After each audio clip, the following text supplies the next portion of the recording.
High court ಮೆಟ್ಟಿಲೇರಲು ಈಗ Ravikumar ready ಆಗಿದ್ದಾರೆ. CS Shalini ವಿರುದ್ಧ ಆಕ್ಷೇಪಾರ್ಹ ಪದ ಬಳಕೆ ಆರೋಪ ಈಗ ಎಂಎಲ್ಸಿ ರವಿಕುಮಾರ್ ಮೇಲಿದೆ. ಈಗ ರವಿಕುಮಾರ್ ವಿರುದ್ಧ ಕಾಂಗ್ರೆಸ್ ದೂರು ಕೂಡ ದಾಖಲು ಮಾಡಿದೆ. ಇದಕ್ಕೆ ರವಿಕುಮಾರ್ ಸ್ಪಷ್ಟನೆ ಕೊಡ್ತಾ ಇದ್ದಾರೆ, ನಾನು ಯಾವುದೇ ಆಕ್ಷೇಪಾರ್ಹ ಪದ ಬಳಕೆ ಮಾಡಿಲ್ಲ, ಕಾಂಗ್ರೆಸ್ನವರು ಕೆಟ್ಟದಾಗಿ ಬಿಂಬಿಸ್ತಾ ಇದ್ದಾರೆ ಅಂತ ರವಿಕುಮಾರ್ ಹೇಳ್ತಿದ್ದಾರೆ. ಕಾಂಗ್ರೆಸ್ ದೂರಿನ ವಿರುದ್ಧ ಕೋರ್ಟ್ ಮೊರೆ ಹೋಗಲು ಈಗ ಸಿದ್ಧತೆ ಮಾಡಿಕೊಂಡಿದ್ದಾರೆ. ಎಫ್ಐಆರ್ ಅನ್ನ ರದ್ದು ಕೋರಿ ಪ್ರಕರಣ ಪೂರ್ಣಗೊಳಿಸುವಂತೆ ಮನವಿ ಇದೆ. ನೋಡಿ, ಈಗಾಗಲೇ ಆಕ್ಷೇಪಾರ್ಹ ಪದ ಬಳಕೆ ಮಾಡಿದ್ದಾರೆ ಅಂತ ಕಾಂಗ್ರೆಸ್ ಈಗ ಮತ್ತೆ ಮತ್ತೆ ಹೇಳ್ತಾ ಇದೆ. ಜೊತೆಗೆ ಈಗಾಗಲೇ ಎಫ್ಐಆರ್ ಕೂಡ ದಾಖಲಾಗಿದೆ. ಎಂಎಲ್ಸಿ ರವಿಕುಮಾರ್ ವಿರುದ್ಧ ಮೊನ್ನೆ ಈ ಹಿಂದೆ ಒಂದು ಡಿಸಿ ವಿರುದ್ಧ ಮಾತಾಡಿ ಹೈಕೋರ್ಟ್ನಲ್ಲಿ ಕ್ಷಮೆ ಕೇಳಿದ್ರು. ಅದಾದ್ರ ಮೇಲೆ ಮತ್ತೆ ಮತ್ತೆ ಏನಾಗ್ತಿದೆ ಹಾಗಾದ್ರೆ ಈ ರವಿಕುಮಾರ್ಗೆ ಅಂತ. ಚಿಂತಕರ ಚಾವಡಿ, ವಿಧಾನ ಪರಿಷತ್ನಲ್ಲಿ ಕೆಲಸ ಮಾಡೋರು, ಬುದ್ಧಿವಂತರು ಅಂತ ಕರೀತಾರೆ, ಜಾಣರ ವೇದಿಕೆ ಅಂತ ಕರೀತಾರೆ ಪರಿಷತ್ತು. ಹಾಗಾದ್ರೆ ನಾಲ್ಗೆ ಉದ್ದ ಬಿಟ್ಬಿಟ್ಟು ಎಲ್ಲ ಇಲ್ದದ್ ಮಾತಾಡಿದ್ರೆ ಬಗ್ಗೆ ಮಾಹಿತಿ ಕೊಡ್ತಾರೆ ನನ್ನ ಕಲೀಗ್ ಚಂದ್ರು ಫೋನ್ ಸಂಪರ್ಕದಲ್ಲಿ. ಚಂದ್ರು, ಯಾವ ರೀತಿಯಾಗಿ ಈಗ ರೆಡಿ ಆಗಿದ್ದಾರೆ? ಈಗಾಗಲೇ ಕೇಸ್ ದಾಖಲಾಗಿದೆ. ಹೈಕೋರ್ಟ್ ಮೆಟ್ಟಿಲೇರಲು ಕೂಡ ರವಿಕುಮಾರ್ ಸಿದ್ಧತೆ ಮಾಡ್ಕೊಂಡಿದ್ರಂತ ಗೊತ್ತಾಗ್ತಾ ಇದೆ. ನಿಕೇಶ್, ಖಂಡಿತವಾಗ್ಲು ಈಗಾಗಲೇ ಏನ್ ಎಫ್ಐಆರ್ ಆಗಿರ್ತಕ್ಕಂಥದ್ದು ಮತ್ತೆ ಪ್ರಕರಣಕ್ಕೆ ಸಂಬಂಧಪಟ್ಟಂತೆ ಬಂಧನ ಭೀತಿಯಲ್ಲೂ ಕೂಡ ರವಿಕುಮಾರ್ ಇರ್ತಕ್ಕಂಥದ್ದು. ಹಾಗಾಗಿ ಯಾವುದೇ ರೀತಿಯಾದಂತ ಒಂದು ಬಂಧನ ಆಗೋದಾಗ್ಲಿ ಅಥವಾ ಯಾವುದೇ ರೀತಿಯಾದಂತ ತಮ್ಮ ಮೇಲೆ ಪ್ರಕರಣವನ್ನ ರದ್ದುಪಡಿಸುವಂತೆ ಕೋರಿ ಎಲ್ಲವನ್ನೂ ಸೇರಿದಂತೆ ನಾವು ಯಾವುದೇ ರೀತಿಯಾದಂತಹ ಆಕ್ಷೇಪಾರ್ಹ ಪದವನ್ನ ಬಳಕೆ ಮಾಡಿಲ್ಲ ಅನ್ನುವಂಥದ್ದನ್ನ ಕೋರ್ಟ್ ಮೂಲಕ ಸ್ಪಷ್ಟಪಡಿಸಿಕೊಳ್ಳೋದಕ್ಕೆ ಮುಂದಾಗ್ತಾ ಇರ್ತಕ್ಕಂಥದ್ದು. ಹೀಗಾಗಿ ಇವತ್ತು ಹೈಕೋರ್ಟ್ ನ ಮೊರೆ ಹೋಗ್ಲಿಕ್ಕೆ ಈಗಾಗಲೇ ರವಿಕುಮಾರ್ ಪರ ವಕೀಲರು ಕೂಡ ಮುಂದಾಗ್ತಾ ಇರ್ತಕ್ಕಂಥದ್ದು. ಕಳೆದ 3-4 ದಿನಗಳಿಂದ ಹೈದರಾಬಾದ್ ನಲ್ಲಿದ್ದಂತ ರವಿಕುಮಾರ್ ಈಗ ಬೆಂಗಳೂರಿಗೆ ಬಂದಿದ್ದಾರೆ, ಆದ್ರೆ ಅಜ್ಞಾತ ಸ್ಥಳದಲ್ಲಿ ಇರ್ತಕ್ಕಂಥದ್ದು. ಹೀಗಾಗಿ ಕೋರ್ಟ್ ಮೂಲಕ ಏನು ಪ್ರಕರಣವನ್ನ ರದ್ದುಪಡಿಸೋದಕ್ಕೆ ಮುಂದಾಗ್ತಾ ಇರ್ತಕ್ಕಂಥದ್ದು. ಸೊ ನಿನ್ನೆಯಷ್ಟೇ ಬಹಳ ಸ್ಪಷ್ಟವಾಗಿ ಮಾಧ್ಯಮ ಹೇಳಿಕೆಯನ್ನು ಕೂಡ ಬಿಡುಗಡೆ ಮಾಡಿದ್ರು. ಯಾವುದೇ ರೀತಿಯಾದಂತ ನಾನು ಆಕ್ಷೇಪಾರ್ಹ ಪದವನ್ನ ಬಳಕೆ ಮಾಡಿಲ್ಲ. ಸೊ ಅದು ಮನವಿಯನ್ನ ಕೊಡ್ಲಿಕ್ಕೆ ಮುಂದಾದಂತ ಸಂದರ್ಭದಲ್ಲಿ ಅವರು ಸಿಗದೆ ಇರೋದ್ರಿಂದ 1 ವಾರಗಳ ಕಾಲ ಈ ರೀತಿಯಾದಂತ ಮಾತನ್ನ ಹೇಳಿದ್ದೀನಿ. ಯಾವಾಗ್ಲೂ ಸದಾ ಸಿಎಂ ಹಿಂದೆ ಇರ್ತಾರೆ ಅನ್ನೋಂಥದ್ದು. ಆದ್ರೆ ಇದನ್ನ ತಿರ್ಚುವಂತ ಕೆಲಸವನ್ನ ಕಾಂಗ್ರೆಸ್ ಮಾಡ್ತಾ ಇದೆ, ಇದು ನನ್ನ ಮನಸ್ಸಿಗೆ ಆಘಾತವನ್ನ ಉಂಟು ಮಾಡಿದೆ ಅನ್ನುವಂತ ಮಾತನ್ನ ಈಗಾಗಲೇ ಹೇಳಿದ್ದಾರೆ. ಆದ್ರೂ ಕೂಡ ಈ ರೀತಿಯಾದಂತ ಪದ ಬಳಕೆ ಸರಿಯಲ್ಲ ಅನ್ನೋಂಥದ್ದು ಬಗ್ಗೆ ಬಹಳಷ್ಟು ದೂರು ದಾಖಲಾಗಿದೆ. ಜೊತೆಯಲ್ಲಿ ಐಎಎಸ್ ಅಸೋಸಿಯೇಷನ್ ಕೂಡ ಸಿಎಂಗೆ ದೂರು ಕೊಟ್ಟಿರೋದ್ರಿಂದ, ಬಂಧನ ಭೀತಿಯಲ್ಲಿರೋದ್ರಿಂದ ಆ ಕೋರ್ಟ್ ಮೂಲಕ ರಿಲ್ಯಾಕ್ಸೇಷನ್ ಪಡ್ಕೊಳ್ಳೋದಕ್ಕೆ ಮುಂದಾಗ್ತಾ ಇದ್ದಾರೆ. ಇವತ್ತು ಕೋರ್ಟ್ಗೆ ಮೊರೆ ಹೋಗಿ ಇಡೀ ಪ್ರಕರಣವನ್ನೇ ರದ್ದು ಮಾಡ್ಲಿಕ್ಕೆ ಮುಂದಾಗ್ತಾ ಇರತಕ್ಕಂಥದ್ದು. Okay, thank you Chandru. ನಿಮ್ಮಲ್ಲ ಮಾಹಿತಿಗೆ ಈಗಾಗಲೇ ಗಮನಿಸ್ತಾ ಇರ್ಬೋದು ಯಾವ ರೀತಿಯಾಗಿ ಈ ಪ್ರಕರಣ ಎನ್ನುವಂಥದ್ದು ತಾರಕಕ್ಕೇರ್ತಾ ಇದೆ. ಇನ್ನೊಂದು ಕಡೆಯಲ್ಲಿ ಕೇಸ್ ದಾಖಲಾಗಿದೆ. ಸೊ ಇಂತಹ ಸಂದರ್ಭದಲ್ಲಿ ಈಗ ಹೈಕೋರ್ಟ್ ಮೊರೆ ಹೋಗ್ತಾ ಇದ್ದಾರೆ. ರವಿಕುಮಾರ್ ಅವರು ತನ್ನ ವಿರುದ್ಧ ಈ ಕಂಪ್ಲೇಂಟ್ ಅನ್ನ ಖುಲಾಸೆಗೊಳಿಸಬೇಕು ಅಂತ, ನಾನು ಆತರ ಪದವನ್ನು ಬಳಕೆ ಮಾಡಿಲ್ಲ, ನಾನೇನು ಹೇಳಿಲ್ಲ, ಇವರೆಲ್ಲ ಕಾಂಗ್ರೆಸ್ ಅವರು ಈ ತರ ಹೇಳ್ತಾ ಇದ್ದಾರೆ, ತನ್ನ ಮೇಲೆ ಇಂಥ ಆರೋಪ ಮಾಡ್ತಾ ಇದ್ದಾರೆ ಅಂತ ಹೇಳ್ತಿದ್ದಾರೆ. ಆದ್ರೆ ಬಿಜೆಪಿಯವರು ಯಾರು ಕೂಡ ಒಪ್ಕೊಳ್ಳೋಕೆ ಇನ್ನೂ ಕೂಡ ಯಾರು ಮುಂದೆ ಬಂದಿಲ್ಲ. ನೋಡ್ಬೇಕಾಗತ್ತೆ. ತಮ್ಮ ಪಕ್ಷದ ಸದಸ್ಯ ಈ ರೀತಿಯಾಗಿ ಮಾತನಾಡ್ತಿದ್ದಾರೆ, ಅದು ಕೂಡ ಎಂಎಲ್ಎ ಅಲ್ಲ, ಎಂಎಲ್ಸಿ ಎನ್ ರವಿಕುಮಾರ್. ಸೊ ಇಂಥ ಹೇಳಿಕೆಯನ್ನ ಕೊಡ್ತಾ ಇರುವಂತದ್ದು ಪಕ್ಷಕ್ಕೂ ಕೂಡ ಡ್ಯಾಮೇಜ್ ಇದೆ. ಶಿಸ್ತಿನ ಪಕ್ಷ ಅಂತ ಕರೆಸ್ಕೊಳ್ಳುವಂತ ಇದೇ ಬಿಜೆಪಿ ಈ ರೀತಿಯಾಗಿ ನಾಲ್ಗೆ ಹರಿಬಿಟ್ರೆ ಏನ್ ಕತೆ ಅಂತ.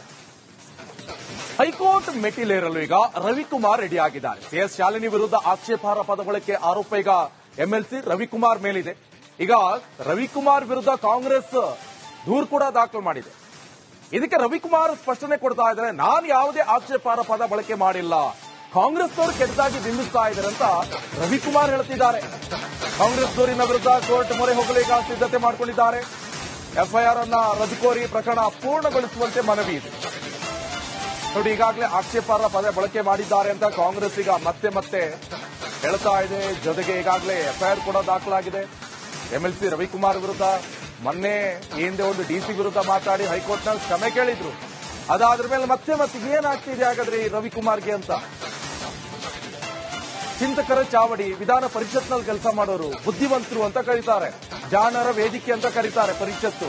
ಹಾಗಾದ್ರೆ ನಾಲ್ಗೆ ಉದ್ದ ಬಿಟ್ಬಿಟ್ಟು ಎಲ್ಲ ಇಲ್ದದ್ ಮಾತಾಡಿದ್ರೆ ಬಗ್ಗೆ ಮಾಹಿತಿ ಕೊಡ್ತಾರೆ ನನ್ನ ಕಲೀಗ್ ಚಂದ್ರು ಫೋನ್ ಸಂಪರ್ಕದಲ್ಲಿ. ಚಂದ್ರು, ಯಾವ ರೀತಿಯಾಗಿ ಈಗ ರೆಡಿ ಆಗಿದ್ದಾರೆ? ಈಗಾಗಲೇ ಕೇಸ್ ದಾಖಲಾಗಿದೆ. ಹೈಕೋರ್ಟ್ ಮೆಟ್ಟಿಲೇರಲು ಕೂಡ ರವಿಕುಮಾರ್ ಸಿದ್ಧತೆ ಮಾಡ್ಕೊಂಡಿದ್ರಂತ ಗೊತ್ತಾಗ್ತಾ ಇದೆ. ನಿಕೇಶ್, ಖಂಡಿತವಾಗ್ಲು ಈಗಾಗಲೇ ಏನ್ ಎಫ್ಐಆರ್ ಆಗಿರ್ತಕ್ಕಂಥದ್ದು ಮತ್ತೆ ಪ್ರಕರಣಕ್ಕೆ ಸಂಬಂಧಪಟ್ಟಂತೆ ಬಂಧನ ಭೀತಿಯಲ್ಲೂ ಕೂಡ ರವಿಕುಮಾರ್ ಇರ್ತಕ್ಕಂಥದ್ದು. ಹಾಗಾಗಿ ಯಾವುದೇ ರೀತಿಯಾದಂತ ಒಂದು ಬಂಧನ ಆಗೋದಾಗ್ಲಿ ಅಥವಾ ಯಾವುದೇ ರೀತಿಯಾದಂತ ತಮ್ಮ ಮೇಲೆ ಪ್ರಕರಣವನ್ನ ರದ್ದುಪಡಿಸುವಂತೆ ಕೋರಿ ಎಲ್ಲವನ್ನೂ ಸೇರಿದಂತೆ ನಾವು ಯಾವುದೇ ರೀತಿಯಾದಂತಹ ಆಕ್ಷೇಪಾರ್ಹ ಪದವನ್ನ ಬಳಕೆ ಮಾಡಿಲ್ಲ ಅನ್ನುವಂಥದ್ದನ್ನ ಕೋರ್ಟ್ ಮೂಲಕ ಸ್ಪಷ್ಟಪಡಿಸಿಕೊಳ್ಳೋದಕ್ಕೆ ಮುಂದಾಗ್ತಾ ಇರ್ತಕ್ಕಂಥದ್ದು. ಹೀಗಾಗಿ ಇವತ್ತು ಹೈಕೋರ್ಟ್ ನ ಮೊರೆ ಹೋಗ್ಲಿಕ್ಕೆ ಈಗಾಗಲೇ ರವಿಕುಮಾರ್ ಪರ ವಕೀಲರು ಕೂಡ ಮುಂದಾಗ್ತಾ ಇರ್ತಕ್ಕಂಥದ್ದು. ಕಳೆದ 3-4 ದಿನಗಳಿಂದ ಹೈದರಾಬಾದ್ ನಲ್ಲಿದ್ದಂತ ರವಿಕುಮಾರ್ ಈಗ ಬೆಂಗಳೂರಿಗೆ ಬಂದಿದ್ದಾರೆ, ಆದ್ರೆ ಅಜ್ಞಾತ ಸ್ಥಳದಲ್ಲಿ ಇರ್ತಕ್ಕಂಥದ್ದು. ಹೀಗಾಗಿ ಕೋರ್ಟ್ ಮೂಲಕ ಏನು ಪ್ರಕರಣವನ್ನ ರದ್ದುಪಡಿಸೋದಕ್ಕೆ ಮುಂದಾಗ್ತಾ ಇರ್ತಕ್ಕಂಥದ್ದು. ಸೊ ನಿನ್ನೆಯಷ್ಟೇ ಬಹಳ ಸ್ಪಷ್ಟವಾಗಿ ಮಾಧ್ಯಮ ಹೇಳಿಕೆಯನ್ನು ಕೂಡ ಬಿಡುಗಡೆ ಮಾಡಿದ್ರು. ಯಾವುದೇ ರೀತಿಯಾದಂತ ನಾನು ಆಕ್ಷೇಪಾರ್ಹ ಪದವನ್ನ ಬಳಕೆ ಮಾಡಿಲ್ಲ.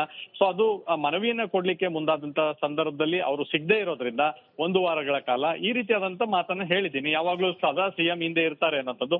ಆದ್ರೆ ಇದನ್ನ ತಿರ್ಚುವಂತ ಕೆಲಸವನ್ನ ಕಾಂಗ್ರೆಸ್ ಮಾಡ್ತಾ ಇದೆ, ಇದು ನನ್ನ ಮನಸ್ಸಿಗೆ ಆಘಾತವನ್ನ ಉಂಟು ಮಾಡಿದೆ ಅನ್ನೋಂತ ಮಾತನ್ನ ಈಗಾಗಲೇ ಹೇಳಿದ್ದಾರೆ.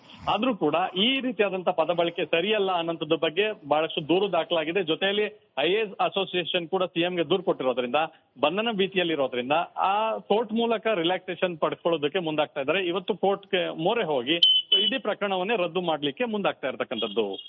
Okay, thank you Chandru. ನಿಮ್ಮೆಲ್ಲ ಮಾಹಿತಿಗೆ ಈಗಾಗಲೇ ಗಮನಿಸ್ತಾ ಇರ್ಬೋದು ಯಾವ ರೀತಿಯಾಗಿ ಈ ಪ್ರಕರಣ ಎನ್ನುವಂಥದ್ದು ತಾರಕಕ್ಕೇರ್ತಾ ಇದೆ. ಇನ್ನೊಂದು ಕಡೆಯಲ್ಲಿ ಕೇಸ್ ದಾಖಲಾಗಿದೆ. ಸೊ ಇಂತಹ ಸಂದರ್ಭದಲ್ಲಿ ಈಗ ಹೈಕೋರ್ಟ್ ಮೊರೆ ಹೋಗ್ತಾ ಇದ್ದಾರೆ.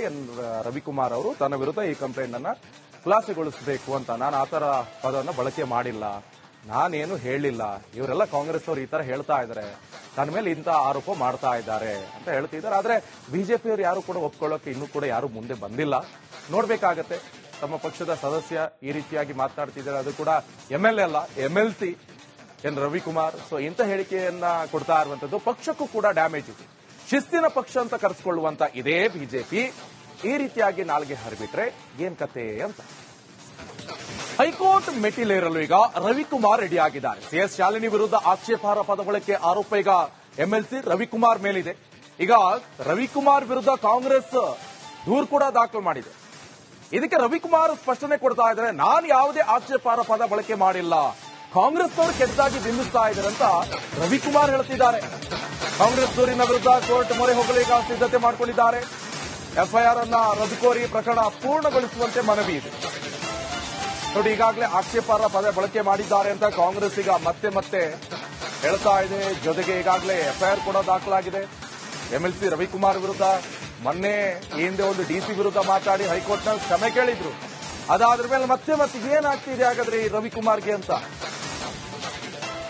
ಚಿಂತಕರ ಚಾವಡಿ, ವಿಧಾನ ಪರಿಷತ್ನಲ್ಲಿ ಕೆಲಸ ಮಾಡೋರು, ಬುದ್ಧಿವಂತರು ಅಂತ ಕರೀತಾರೆ, ಜಾಣರ ವೇದಿಕೆ ಅಂತ ಕರೀತಾರೆ ಪರಿಷತ್ತು. ಹಾಗಾದ್ರೆ ನಾಲ್ಗೆ ಉದ್ದ ಬಿಟ್ಬಿಟ್ಟು ಎಲ್ಲ ಇಲ್ದದ್ ಮಾತಾಡಿದ್ರೆ ಬಗ್ಗೆ ಮಾಹಿತಿ ಕೊಡ್ತಾರೆ ನನ್ನ ಕಲೀಗ್ ಚಂದ್ರು ಫೋನ್ ಸಂಪರ್ಕದಲ್ಲಿ. ಚಂದ್ರು, ಯಾವ ರೀತಿಯಾಗಿ ಈಗ ರೆಡಿ ಆಗಿದ್ದಾರೆ? ಈಗಾಗಲೇ ಕೇಸ್ ದಾಖಲಾಗಿದೆ. ಹೈಕೋರ್ಟ್ ಮೆಟ್ಟಿಲೇರಲು ಕೂಡ ರವಿಕುಮಾರ್ ಸಿದ್ಧತೆ ಮಾಡ್ಕೊಂಡಿದ್ರು ಅಂತ ಗೊತ್ತಾಗ್ತಾ ಇದೆ. ನಿಕೇಶ್, ಖಂಡಿತವಾಗ್ಲು ಈಗಾಗಲೇ ಏನ್ FIR ಆಗಿರ್ತಕ್ಕಂಥದ್ದು ಮತ್ತೆ ಪ್ರಕರಣಕ್ಕೆ ಸಂಬಂಧಪಟ್ಟಂತೆ ಬಂಧನ ಭೀತಿಯಲ್ಲೂ ಕೂಡ ರವಿಕುಮಾರ್ ಇರ್ತಕ್ಕಂಥದ್ದು. ಹಾಗಾಗಿ ಯಾವುದೇ ರೀತಿಯಾದಂತ ಒಂದು ಬಂಧನ ಆಗೋದಾಗ್ಲಿ ಅಥವಾ ಯಾವುದೇ ರೀತಿಯಾದಂತ ತಮ್ಮ ಮೇಲೆ ಪ್ರಕರಣವನ್ನ ರದ್ದುಪಡಿಸುವಂತೆ ಕೋರಿ ಎಲ್ಲವನ್ನೂ ಸೇರಿದಂತೆ ನಾವು ಯಾವುದೇ ರೀತಿಯಾದಂತಹ ಆಕ್ಷೇಪಾರ್ಹ ಪದವನ್ನ ಬಳಕೆ ಮಾಡಿಲ್ಲ ಅನ್ನುವಂಥದ್ದನ್ನ ಕೋರ್ಟ್ ಮೂಲಕ ಸ್ಪಷ್ಟಪಡಿಸಿಕೊಳ್ಳೋದಕ್ಕೆ ಮುಂದಾಗ್ತಾ ಇರ್ತಕ್ಕಂಥದ್ದು. ಹೀಗಾಗಿ ಇವತ್ತು ಹೈಕೋರ್ಟ್ ನ ಮೊರೆ ಹೋಗ್ಲಿಕ್ಕೆ ಈಗಾಗಲೇ ರವಿಕುಮಾರ್ ಪರ ವಕೀಲರು ಕೂಡ ಮುಂದಾಗ್ತಾ ಇರ್ತಕ್ಕಂಥದ್ದು. ಕಳೆದ 3-4 ದಿನಗಳಿಂದ ಹೈದರಾಬಾದ್ ನಲ್ಲಿದ್ದಂತ